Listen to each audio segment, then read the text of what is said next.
All right, Sarah and Dakota. Sarah and Dakota, where are you guys from originally? Sarah, you're from where? Memphis, Tennessee. Memphis. And Dakota, you grew up where? Oklahoma. How would you describe your childhood, Sarah?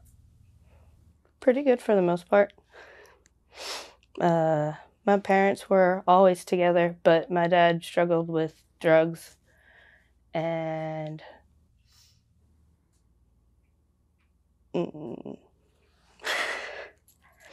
when I was 5 or 6, my grandfather molested me, which drove my dad into drugs, which, it was rocky a little bit. My mom was an amazing person, and she kept everything together. It's pretty cool.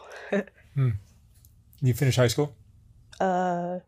Technically, no. I made it all the way to senior year, and then I turned 18 and dropped out, and then went to summer school, and then I moved away to Oklahoma and quit. And then when I came back to Memphis, he helped me get my GED, and I got my GED. Dakota helped you? Yes. Well, he pushed me to get it. Got it. What kind of kid were you in your high school years as a teenager? Very shy, withdrawn, bookworm, teacher's pet, really good at science, reading and all that good stuff. Sucked at math. But I was a very quiet kid, good kid, kept my head down. And Dakota, what was your childhood like? My mom had me when she was 15, and she originally didn't want me and tried having an abortion. And when that didn't work, she gave me it for adoption when I was 11 minutes old. And my step-grandmother and grandfather, my grandfather, he was a truck driver and rode motorcycles and stuff his whole life, and was kind of a manly man. And all he had was daughters and never got to raise a son. And so he took the opportunity to raise a son, and him and my grandmother adopted me. And we were broken poor for the most part.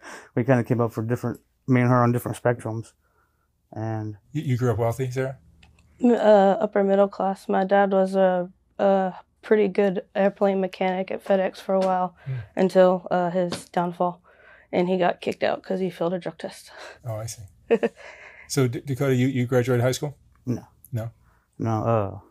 Actually, it was me and my grandma and grandfather, and my grandfather got cancer when I was younger and passed away when I was 14. And so it was me and my grandma, and I started working part-time. And so I was going to school 3 or 4 days a week and working the rest. And I was working for $20 an hour building fence on a farm, and off the table and everything. And I just got to thinking as a young guy that if I worked 5 or 6 days a week and didn't go to school, I'd make a lot more money. And so I quit school at 8th grade and started working full time. How was your childhood with your grandparents? It was good. It wasn't bad. My grandma was the most loving person in the world. She was. Our entire town called her grandma, and she basically raised every child that she came across or tried to. Oh, that's great. She was a loving person. And my grandpa, he was just, like I said, a man's man, didn't really take anything, or didn't back talk to him or anything like that. But I wasn't really beaten or anything like that. I just knew not to get loud or not to say anything wrong, or just be respectful, basically. He was, former Marine, truck driver, biker, just kind of a no-nonsense guy that you just showed respect to. And you and Sarah met how? Off of, at the time, it was My Yearbook. It was an online site, and it was intended for people to stay in contact after they quit school. And we just started. I was in Oklahoma, and I got back in contact when at 17 with my real mother, and then moved to West Memphis to move in with her to try to have a relationship with her. And then I met her when I was just online talking to girls. And you guys have been together how long? 12 years. 12 years. Mm-hmm. It's almost like you're married. Yeah. Pretty much. We just said that we weren't supposed to get married. So we've been together 12 years, been living together at least 11. No kids? No. No kids. And how old are you guys? I'm 29. I'm 30. So you guys have an interesting aspect to your relationship. Most would say yes. How did this come about? It's called cuckolding? Tell me how that came about. Was your relationship always this way, or did it develop? Not always. It didn't start out that way, but it developed that way. How did that come about? Well, do you want me to tell you how we started? Or? Yeah, tell me. You started out as a vanilla relationship? No, not at all. We were never vanilla. We started out actually in the BDSM. I was really into the BDSM and like slavery and sub stuff and all of that fun stuff. And so we started out as he was my master. Like we went that we were that level. And my mom found out because she looked through my phone because she was very nosy, even though I was 18 at the time. She was one of those very controlling moms at the time. And she freaked out because she saw me calling him master. And she's like, y'all can't be together anymore. No, you're never going to be together. So at 18, I left and moved into Oklahoma where we did that for a while. And then we got invited from one of his master friends to a big swingers party. And it was a lot of fun. So then we just started doing swinging. And then when we moved back to Tennessee, it was just easier to do the swinging, and because there was a bigger swingers community here than there was in Oklahoma. So it developed into something different than Dakota being your master. Yes. Slowly we stopped the swinging and then started doing like threesomes and all of that stuff, and then it turned into me pretty much telling him I'm sleeping with whomever I want and you're just going to sit in the corner and watch. So you became the master, kind of. I did. I am. And Dakota, how does that sit with you? I like it. I enjoy it. You enjoy it? Mm-hmm. So what does this look like? I mean, Sarah will bring home men, or tell me what happens. Mm-hmm. Yeah, she'll bring home guys, or we'll go meet guys at like hotel rooms or stuff. But normally she just brings them home. Yep. I like the comfort of my own home. These are just random guys you'll meet? Mm-hmm. Well, I have a black-only preference, so all of them are black, but yes. And I've made them on websites, or I've given my number out to people and random and just invited them over, like a guy through a drive-through. I thought he was cute, so I gave him my number and he showed up that night. And this happens how often? I try to do it at least once or twice a week, but work, it's really hard. You guys are both working? Yes, we work full-time. Yeah.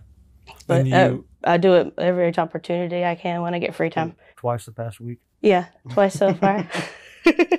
And Dakota, you'll sit in the room and watch? To watch and record and stuff like that. Really? Or whatever the guys want me, if they want me to do stuff. So what is your experience of this? Is it humiliating? Is it tantalizing? Is it exciting? What is it? It is humiliating, but it's also sexy to watch a guy basically perform better than I can. It's almost like watching porn. Do you think porn is what kind of led you into this? Not really. Being a voyeur? No? Not really. So I think it went from us doing like threesomes and swinging, and to us both realizing that it was more fun if I was just watching and she was playing with the guys. And you'll pick up different guys each time? Well, I've got my regulars that I like, but yeah, I cycle through guys sometimes. Unless I find a regular that I really, really like, and then I'll play with him quite a bit. But you're more closely bonded with Dakota than all these other guys, I assume, right? Oh, yes. Most definitely. You're not going to leave Dakota for somebody you... Never. I will laugh at them and tell them, no, sorry, not going to happen. You're going to take me, and then he's going to be there whether you like it or not. And you have a sex life that continues with Dakota? No. So you guys don't have sex? No. Not in the traditional sense. No, not in the traditional sense at all. Oh, really? So, in Dakota, do you have sex of any sort with anyone? Not anymore. Not anymore? Mm-mm. Where do you see this progressing? This is an unusual relationship, I would say. I guess I have become possessive. It's mine. He's mine. I control what he does when it comes to sex and all that stuff. Is that your personality, to be so dominant, be the boss? No, it didn't used to be. It's because of him. I used to be very shy and not confident at all. He's given me a lot of confidence over the years. And she's submissive to the other guys as well. Oh, yeah, I am submissive to my partners, but dominant to him. It's interesting. So, Dakota, you enjoy being the sub, as they call it? Yeah. It's quite a bit of fun. It's because my whole life in jobs and everything, I've always been in power, like the supervisor or something. And it's nice for somebody else to have the power and me not to have to worry about everything that's going to happen. I can just kind of go with it. Oh, so outside of your home life, you're the boss typically at work. Yeah. Yeah, we own our own business, so I'm the boss of our little company. He likes driving a lot more than I do too. And but at home, she's the boss. Yes. And you used to be the boss, right? Yep. Yeah. How is it different now for you?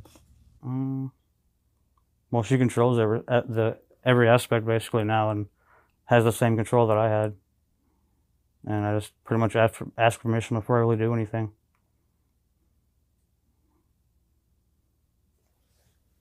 Have you ever had like interactions with guys that just went bad, or are they always pretty much what you have planned? What do you mean by I mean, like, bad? you know, does a guy ever have expectations that, like, why is there a guy in the room or anything like that? No. Well, if I have guys like that, I'll normally just have him like sit outside the door and watch. That way he's still watching and everything, but the guy can be like, I'm not being watched. I can't really see, but he's just outside the door. Is this arousing for you, Dakota? Mm-hmm. It is. Yep. Yeah. Because I know they're more physically fit, or they're bigger or stuff like that. They can perform better, basically, I guess, in a physical aspect. Yeah. So Sarah, all the partners you'll bring in, the African American men, how do they compare to Dakota as a sexual partner? You want me to answer? Or?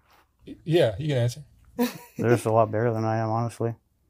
Like several times bigger. The black men are much more well endowed than you are. Yeah, they're much bigger than I am.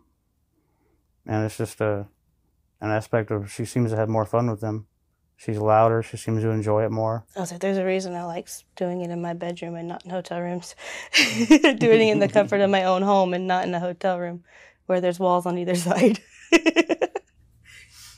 It's interesting because obviously Dakota has evolved to a point where your happiness is more important than his pride. Yes. A lot of men won't do that, and that's probably half the I would say problem. 99.9% of men won't do that. That's a lot of problems with the world. Men need to be a little bit more humble and listen to their women. And Dakota, you're not feeling. I mean, there's humiliation. You mentioned that. Yeah, there's humiliation, and I guess in some aspects it kind of makes me feel like less of a man sometimes. But in all honesty, it doesn't bother me that bad at all, because it's what she wants and she's happier. Once you open your mind, it makes you more of a man. Actually, like you're great. You're a great partner to her. She's free to do whatever she wants. Her happiness is more important to you than your pride. Yeah, and I get away with a lot of stuff that most people wouldn't, or guys wouldn't get away with, like buying motorcycles or buying stupid cars or spending money on stupid guns and cars and stupid stuff like that. A happy wife goes a long way. If you make your woman happy, you get so many more things. And meeting African American men is not a problem for you? You just do it online, or how do you do it? Mostly online, but sometimes I do it in person. That's what this whole tattoo means. It's supposed to symbolize I'm exclusive to black guys. It's a Queen of Spades. And what it means is that I am only exclusive to black guys. It's pretty much a, hey, I want to fuck you, or I want to have sex with you. Come, all you got to do is come and ask, and I will be more than willing to. And that's what that tattoo Yes, that's what the tattoo means. means, really? Yes, I have it on my chest so everybody can see it.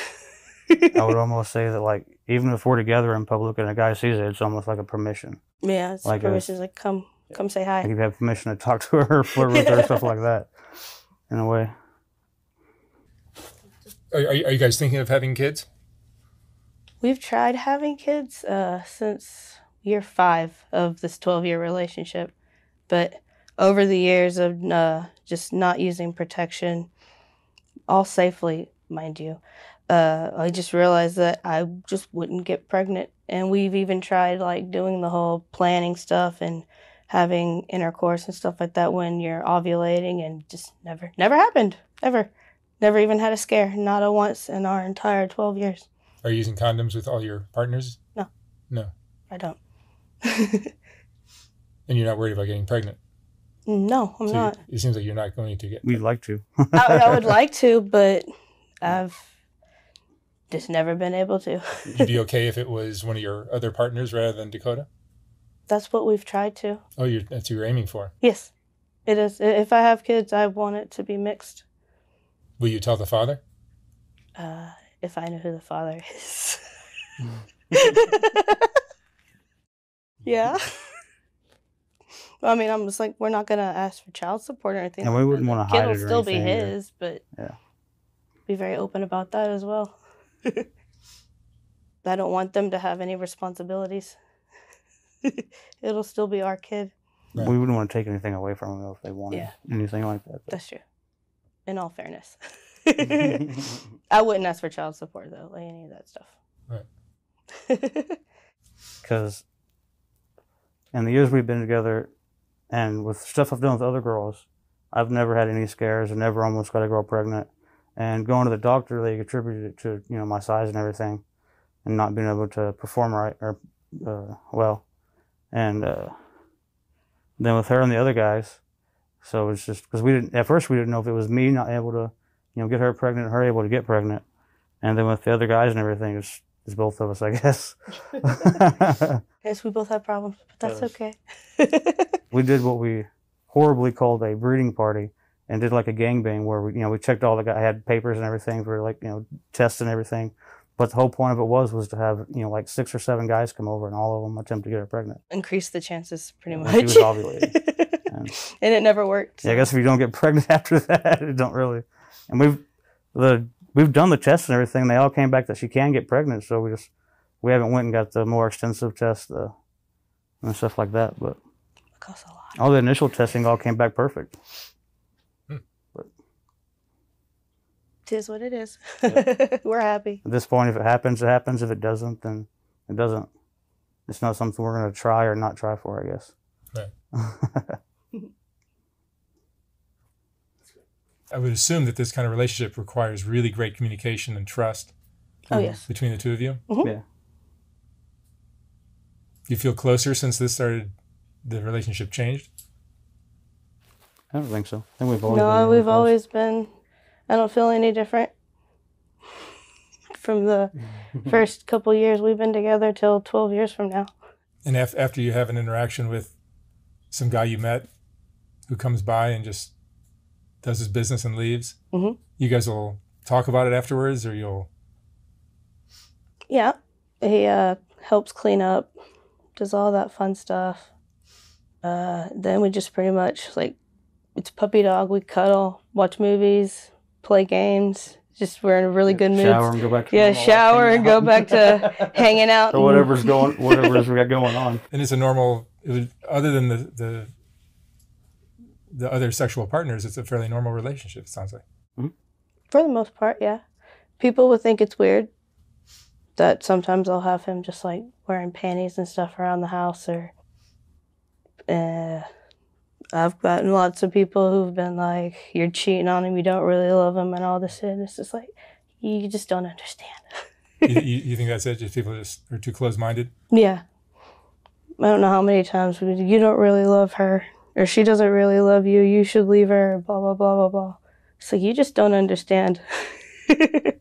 In the past, when I would talk to girls, it would always turn to this weird aspect of, we're going to save you from her and show you how a woman should treat you and all this. I'm an abusive, horrible person.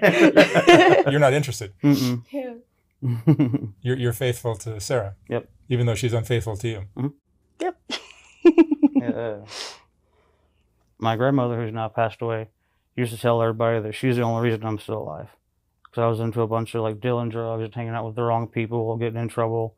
When I was 16, 17, 18. And then I met her and I quit drinking, quit smoking, quit doing everything basically. And just went straight edge to be with her. And then changed my life for the better to be with her. And you didn't have a license until he got with me. Yeah. So Sarah's influence on your life has been... Yeah, I'd had several vehicles and no license. Just been doing everything young and dumb basically. Until I got with her and she was like, all right, look, we gotta... Like you get in trouble with the law and things like that? Mm-hmm. Yeah, I had 2 vehicles that were impounded and taken in Oklahoma because I was driving with no license, and they just impounded the vehicles. Are drugs a part of your life or lives? A little bit, yeah. Yeah. Does that help with the sexual appetite?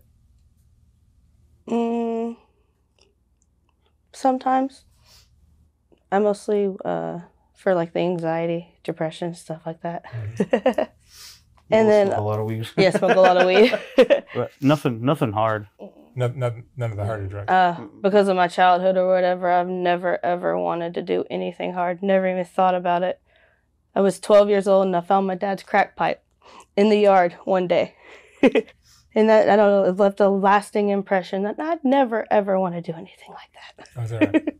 Yeah, we'll do eggs or MDMA every once in a while, and I really like shrooms, but that's the hardest we've ever done. Mm-hmm. Sarah, do you think there was something in your upbringing, your childhood, that made this,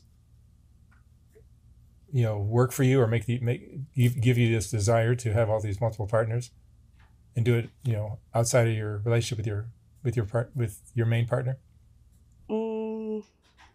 I don't think, when it comes to the swinging and stuff, but the more like darker, like the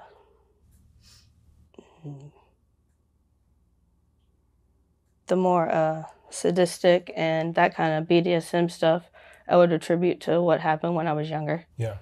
Because I don't know what else. Like when I remember when I was younger, I was like, this isn't normal. So I guess that's the only thing that really stands out to me that could change or sway my opinions on what I don't know like. if you can even imagine it, but do you think if the sexual abuse had not happened, that maybe this kind of relationship wouldn't be existing in your life? Maybe. Or it wouldn't be to the extreme that it is now. But I'm happy with the way it is. You guys are happy, and you're happy. You're happy with your relationship. Oh, very. You seem to be. Yeah. And Dakota, do you see yourself becoming more active sexually, or do you long for that, or do you just no longer have an appetite for it, the desire? I'm not sure, honestly, because it's still going down, basically. Because it was a lot, and then it's kind of just dwindled down to not really anything. And you're still a young man, so you should have 30. A strong sex drive. Yeah. But you have none at all? I do, but No, it's not to say he doesn't do anything sexual. He just doesn't have intercourse. I don't allow him to do that. Like, he's still, like, I'll make him edge and do all that stuff, but he just doesn't intercourse, and no other females. Like, I'm very possessive. He's mine. Oh, so he's not allowed to have other partners? Not unless I specifically say so when I'm there. But he's made to watch you have all the kind of partners you want? Yes. You feel like that's fair? In a normal relationship, probably not. Yeah, so in a normal relationship, no, but in my relationship, yes, because it's my relationship and I'm in charge, and it's what I want to do. And Dakota's cool with that? I still talk to other girls, like text message and stuff like that, but I don't do anything with them. And that's just as fun for me. I enjoy it. Like the communication and the talking and just stuff like that. Mm-hmm. What have you guys learned from this lifestyle that you've gotten into? Do you have any insights into relationships and love, and because you guys seem very committed to each other? Oh yeah, always be open, try new things, talk about stuff. Like, if something's bothering you or you want to try something, don't be afraid to talk to your partner about it. And if you are afraid to talk to him, you might not should be. Yeah, if you are afraid to talk to him about it, then you should probably rethink your relationship and your somebody commitment. you can't talk to about it. Do you guys tell each other everything? Yes. There's no secrets. There's nothing that you're... No. Yeah. If we want to try something, we try it, even if it's the most weird thing ever. Like I remember having a dream when we first got together about him peeing on me in the shower. And I was like, it turned me on to my dream, and it sounded like a lot of fun. So it was like, I felt comfortable enough to go to him and be like, hey, I want to try this. It sounds like fun. And then we tried it, and I realized, yeah, I like some aspects of it, but others not so much. And we just learned. Yeah, she literally came to me like, I had a dream like this, and it seemed kind of fun. You want to try it? Sure. It was kind of like the master slave stuff originally when we first got together. I was kind of into it. It seemed fun. But when you have a young woman say, you can do whatever you want to me, you can be in charge, it's like, all right, that sounds fun. Hand you a whip. Be like, here, whip me. Dakota, is it more fun being the submissive rather than the dominant in the relationship? Honestly, it's the actions themselves. Like, where I would explain whether it's choking somebody or being choked, it's just the aspect of it. Like, just the added aspect. It's not really me doing it or somebody else doing it, if that makes sense. Like he really likes sex, like the aspect of everything, whether he's doing it or he's watching it being done. It's almost like if that makes sense. You're a connoisseur of pretty much of sex. It sounds like. Yeah. So. And your wife is the canvas, basically. How many partners have you had outside of this relationship?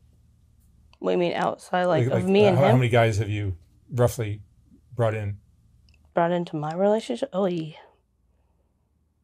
I'd say what, 200-300 plus.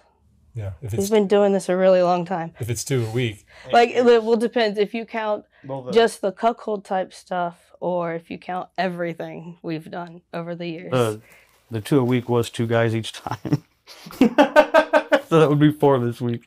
Oh, so there's two guys at a time. Yeah. Yeah, multiple. I've had sometimes on our anniversary before COVID, we would have gangbangs for our anniversary, and I would have 4, 5, 6 guys in a hotel room or at the house, and he would watch and film. And that was our anniversary gift to each other. Our 8 or 9 year anniversary, we had 8 or 9 guys. Mm-hmm. Like the number of years we've been together, so many guys came over. And these are all African American men. Mm-hmm. Yes. And you're always in the corner watching. Mm-hmm. Yes. It's funny because at first doing it or seeing it online, you would think like they look down upon you, but they all like act like I'm cool as shit and everything. You're so cool, man. You're cool as fuck. You're not like everybody else. Because most partners would get very jealous. Mm-hmm. Or be uneasy with the whole thing. Mm-hmm. A lot of men do. Like before the pandemic, we would go to like parties. It would be like swingers, but it'd be all white girls and black guys, and then it'd be me and her, and it would be like 30 black guys. I'd just be walking around talking to everybody and just treat me cool as fuck, and just how cool it was that we were there, that I brought her there, or stuff like that. What do you think most people that have vanilla relationships don't understand about what's out there, what they could be experiencing? It seems like you guys maybe have discovered something. I think people take sex way too serious. Yeah, religion has made you think that sex is taboo and bad, and it's really not. It's just fun. And when you stop thinking of it as something you have to do, and just think of it as fun, there's a lot more you're open to do. And it's not so much about controlling your partner Mm-mm. as it is about just enjoying your partner. Yep. And what they enjoy. Yep. Well, it's like, 'cause I consider myself a straight guy, and I don't look at other men and think they're, attractive or sexy. But if a guy comes over and wants me to do something with him and her, I will. Like, it doesn't bother me to do stuff with guys. It used to bother me quite a bit, but it's just fun. It's just sex. It's not like I don't know. And when your dominant's telling you to suck dick, you suck dick. I'm sorry? Huh? Say it again, please. I said when your dominant tells you to do something, you do it. To another guy? Mm-hmm. To anybody. So sometimes Dakota is getting involved with the other guys? Mm-hmm. Sexually? If they're okay with it, yeah. We just have to have open minds, I guess, right? Yes. Pretty much what they're okay with. Yeah. Like, I get a mixed bag. It's like 50-50. Some guys are okay with it and some guys aren't. But we do whatever. So whatever the guy's comfortable with is what we do. We try to accommodate him. And I don't really understand it, but some of the guys don't want me to watch, but they're fine with me recording. It's like they're fine with me looking at them with the phone between us, but they don't want me looking at them without the phone between us. So me recording makes a lot of the guys more comfortable because it's something other than me just being there, I guess. Or instead of me enjoying them being there, it's like I'm recording and stuff. All guys are different and have weird quirks. You realize. Yeah, and we joke that she gets other guys and I get motorcycles. Like, I've got 2 bikes. That's my passion in life is motorcycles. You guys are both satisfied. Yep, compromise. Yep. Compromises. That's very important, is compromises too. You got to be willing to compromise or meet halfway. You can't be stubborn. And I don't know if it had a lot to do with us changing from me being dominant to her, but I had a motorcycle accident in 2015 and was told there was a great chance I might never walk again. Like, it broke my back, neck, 8 ribs, collapsed my left lung, broke my collarbone was sticking out, broke my shoulder, my pelvis. They ripped my left thumb off. They had to surgically repair it. Like, the only thing that kept it attached was the motorcycle gloves I had on. I was escorting a funeral, and I was standing there with, you know, the sirens on and the flashers on, telling people to stop, and this lady decided she wasn't going to stop. And I spent, 2 weeks in the hospital, a week in the hospital? It was a little over a week. And this was 2015, and so I was 22, and being told you may never walk again at 22 was terrifying. And I don't know if I'd have made it through it without her, because there for a few years I was very depressed and couldn't do anything. It was like a year of me, you know, not being in a walker, being able to do stuff, and then a year of me walking in a cane, and then a year of me walking, you know, normally, until now. Oh, see, we lost everything because of that wreck. I moved in with my parents and everything. It took us a while to get back up, but we did it. And that's when a lot of the her playing with guys came in, because I physically was unable to for years, and we've always been so sexual that it didn't seem, you know, it wasn't her fault to have the accident, and it didn't seem fair her not to be able to do anything or have fun or enjoy stuff, just because I was, you know, hurt and everything. And I never saw it as, oh, I'm hurt and you're out going, you know, doing this stuff. It was just seemed fair. But you're fully functional now. Yeah. Yeah, she's the one, because the doctor flat out told me I'd never be able to ride a motorcycle again, because I wouldn't be able to hold it up. And 4 years after the wreck, she pushed me to get another bike, because I was moping around the house one day, and she was like, look, let's go to the Harley dealership. And I was like, why? We went down there, and I sat on one and just started crying.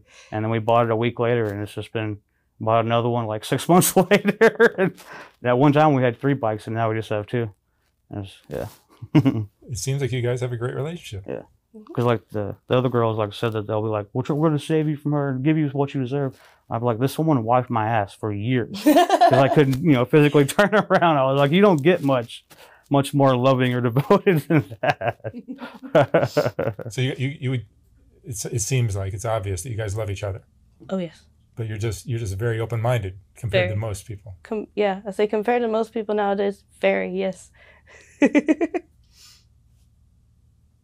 All right. Sarah and Dakota, thank you so much for sharing your stories. Thank you. Thank you Very for letting us. Thank you.